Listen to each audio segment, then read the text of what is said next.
Bismillahirrahmanirrahim.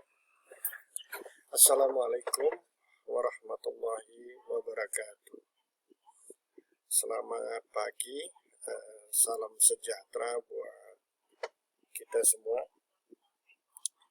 Berjumpa kembali dengan saya, Vera Budiarsa Arif, dosen yang membantu mengampu mata kuliah pendidikan kewarganegaraan untuk program studi ilmu tanah pada semester genap tahun 2020-2021. Pertama-tama teriring doa, semoga saudara-saudara semua, para mahasiswa, senantiasa dilimpahkan kesehatan, rezeki yang berkah, sehingga dapat menyelesaikan rangkaian perkuliahan ini dengan baik dan memperoleh hasil yang terbaik. Baik, ini video terkait awal dari perkuliahan atau sebagai pendahuluan yang akan mencoba menjelaskan terkait apa saja yang menjadi capaian dari pembelajaran ini, materi, waktu pelaksanaan, dan seterusnya. Tentu penilaian termasuk dari bagian penjelasan awal dari pertemuan atau perkuliahan ini. Baik, ini akan saya coba dulu untuk men-share video ini, PowerPoint yang membantu memudahkan saudara untuk memahami materi yang disampaikan.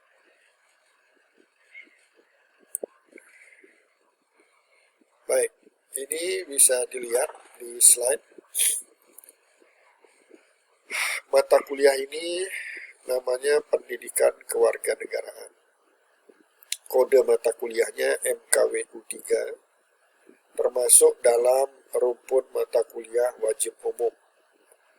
Aturan yang baru menyatakan bukan mata kuliah wajib umum, lalu berganti menjadi mata kuliah wajib khusus. Tidak masalah. Bobot SKS, 2 SKS, 20 itu artinya teori, 2 SKS tanpa praktek. Setiap kali pertemuan di setiap minggu, durasi waktunya 100 menit. Adapun deskripsi singkat dari mata kuliah ini adalah diharapkan mahasiswa peserta perkuliahan ini akan menjadi manusia yang memiliki rasa kebangsaan dan cinta tanah air. Terdapat beberapa capaian pembelajaran, mulai dari capaian pembelajaran terkait rumusan sikap, yang kedua rumusan pengetahuan, dan rumusan keterampilan umum, rumusan keterampilan khusus. Yang pertama yaitu rumusan sikap. Ini cukup banyak, ada 10 poin, tapi paling tidak target capaian untuk rumusan sikap ini ada 3. Yang pertama, tentu bertakwa kepada Tuhan Yang Maha Esa dan mampu menunjukkan sikap religiusnya. Yang kedua, ini poin kelima, menghargai keanekaragaman budaya, pandangan agama, dan kepercayaan, serta pendapat atau temuan orisinal orang lain. Di sini kita sudah mulai belajar bagaimana menghargai temuan orisinal orang lain. Mungkin saudara sering dengar istilah plagiarisme. Yang keenam, dapat bekerja sama dan memiliki kepekaan sosial serta kepedulian terhadap masyarakat dan lingkungan. Ini yang semakin sulit dirasakan dengan seiring perkembangan zaman, kemajuan teknologi, kerjasama dan kepekaan sosial ini. Sebagai contoh misalnya, dulu kalau kita mendapat informasi bela sungkawa, kita akan berusaha hadir. Sekarang dengan cukup mengirim WA, turut berduka cita, seolah-olah sudah mewakilkan kehadiran kita. itu salah satu bentuk atau perubahan pergeseran paradigma terkait misalnya kepekaan sosial. Itu mungkin bisa dijadikan contoh. Yang terakhir dari rumusan sikap yaitu menginternalisasi nilai, norma, dan etika akademik.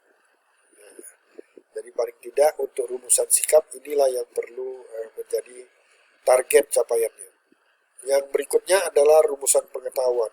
Ini sama, ada 9, kalau tadi 10 ini 9. Paling tidak ada 2 yang menjadi concern kita, capaian kita, yaitu yang nomor 6, mengevaluasi hakikat, instrumen, dan praksis demokrasi Indonesia yang bersumber dari Pancasila dan Undang-Undang Dasar sebagai wahana penyelenggaraan negara yang sejahtera dan berkeadilan.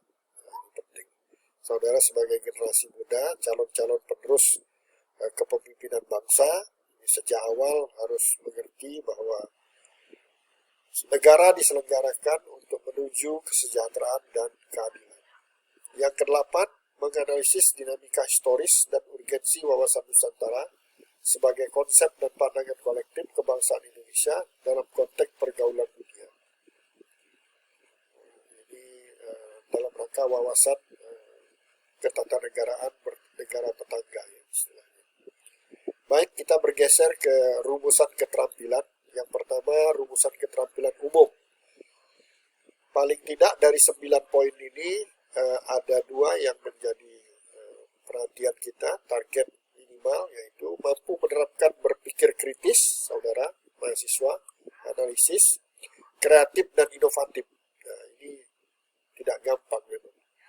Dan saudara sebagai mahasiswa mulai dilatih untuk berpikir kritis, kreatif dan inovatif.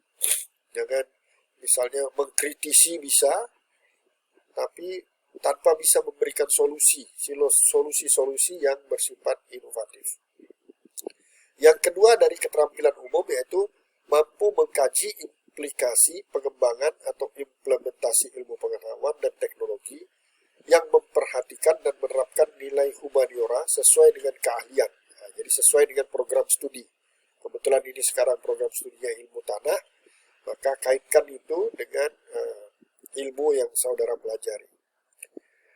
Berdasarkan kaidah, tata cara, etika ilmiah dalam menghasilkan solusi, gagasan, desain, kritik seni maupun deskripsi saintifik, hasil kajian dalam bentuk skripsi, nanti saudara akan diminta untuk dalam penyelesaian tugas membuat skripsi, menggugah dalam laman perguruan tinggi. Nah, ini makanya penting tadi, menghargai pendapat orang lain. Semua yang kita ambil, kita sebut sumbernya. Sehingga begitu saudara mengupload, mengunggah ke laman perguruan tinggi, tidak akan ada masalah orang mengklaim itu pendapatnya. Baik, yang terakhir yaitu rumusan keterampilan, tapi yang khusus. Dari 9 ini paling tidak ada 1 saja yang harus menjadi concern kita, capaian kita, yaitu melaksanakan proyek belajar kewarganegaraan yang terfokus pada hakikat dan urgensi kewajiban dan hak negara dan warga negara dalam tatanan kehidupan demokrasi Indonesia yang bersumbu pada kedaulatan rakyat dan musyawarah untuk mufakat. Ini yang paling berat. Jadi seolah-olah kalau sekarang itu demokrasi itu adalah yang banyak yang menang. Sebenarnya itu bukan, itu alternatif terakhir. Tapi yang paling penting adalah musyawarah.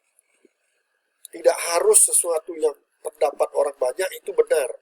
Tapi bagaimana kita menyampaikan, walaupun itu merupakan pilihan sedikit orang, tapi memberikan pemahaman kepada yang banyak, bahwa inilah yang terbaik. Nah, itu. Jadi saudara sebagai generasi muda, untuk dilatih itu. Jangan sikit-sikit voting, siapa yang banyak ini. Kalau terkumpul dengan orang-orang yang tidak baik, nanti yang tidak baik yang benar. Kan keliru ya. Jadi ini beberapa rumusan terkait dengan pembelajaran kewarganegaraan yang akan kita ikuti selama 1 semester.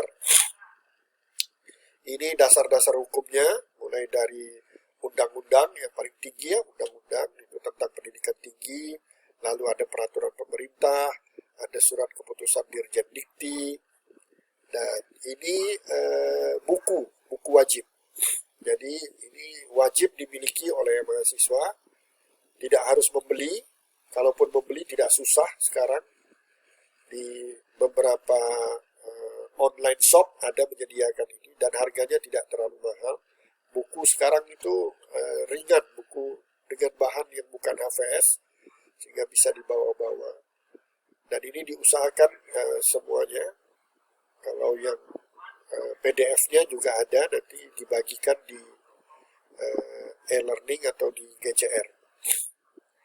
Ini tim UPT MKWU sebelum 2021, masih Pak Dr. Bakran. Ini penilaian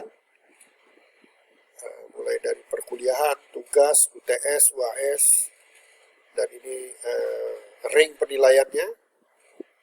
Saya berdoa mudah-mudahan semuanya dapat bisa memperoleh nilai terbaik pada ring 80 sampai 100. Kewajiban karena kuliah daring ini ada presensi online yang disediakan oleh UPT-TIK bekerja sama dengan Siakat. Jadi saudara bisa absen, selalu akan di-share ini kodenya, kode QR-nya maupun kode MKWU 37269 misalnya. Itu akan dibuka pada setiap kali pertemuan sesuai jadwal. Di jendela mahasiswa akan tampak seperti ini di HP maupun di laptop. Nah, ini kalau terjadi error, saudara salah memasukkan misalnya NIM. Baik, demikianlah bagian dari awal dari perkuliahan ini. Ini kesepakatan kita bersama, mudah-mudahan tidak ada yang berkeberatan. Kita berdoa bersama, sehat, sehingga bisa dapat menyelesaikan seluruh rangkaian ini selama 1 semester dengan sebaik-baiknya, dan saudara dapat memperoleh hasil yang terbaik. Terima kasih. Wabillahi taufik wal hidayah. Wassalamualaikum warahmatullahi wabarakatuh.